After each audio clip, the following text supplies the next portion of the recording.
अस्सलाम वालेकुम, यासीन आपके साथ हाजिर है इस मॉर्निंग ब्रीफिंग में। डेली बेसिस पे तकरीबन आपसे मुलाकात होती है an eye on market by Yasin. आज 10 तारीख है, इस हफ्ते का तीसरा वर्किंग डे है, वेडनेसडे है, लेकिन पाकिस्तान में आज पहला वर्किंग डे है क्योंकि आशूरे मुहर्रम के हवाले से बरोज़ पीर और मंगल को बाज़ारें बंद थीं।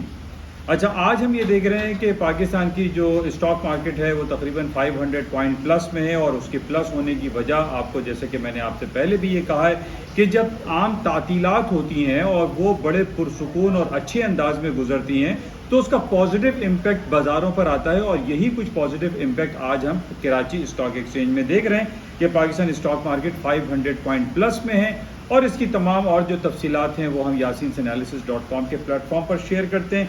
आप तमाम लोगों से मेरी गुजारिश है कि उस प्लेटफॉर्म को आप ज्वाइन करें। इसके अलावा आज बड़ा इंपॉर्टेंट डे है, अमेरिका की इकॉनमी के हवाले से बहुत बड़ी रिपोर्ट आज अमेरिका की आने वाली है, जिसको हम कहते हैं कंज्यूमर प्राइस इंडेक्स, या उसको इफराते ज़र की रिपोर्ट भी कहा जाता है। और इस इफराते ज़र की रिपोर्ट पे पूरी अमेरिका की इकॉनमी एग्जिस्ट करती है, और अमेरिका के सेंट्रल बैंक में इंटरेस्ट रेट के हवाले से जो रिजल्ट्स अनाउंस होते हैं वो इस पर इन्हिसार करते हैं। तो बहरहाल आज पाकिस्तानी वक्त के मुताबिक 5:30 बजे बहुत इंपॉर्टेंट रिपोर्ट आने वाली है।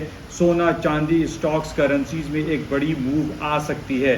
आप तमाम लोगों से गुजारिश मेरी यही है कि इस यूट्यूब चैनल को आप लाइक करें, शेयर करें और सब्सक्राइब करें विद बेल आइकन, और आज 5:30 बजे तक का इंतज़ार करें। थैंक यू, खुदा हाफिज़।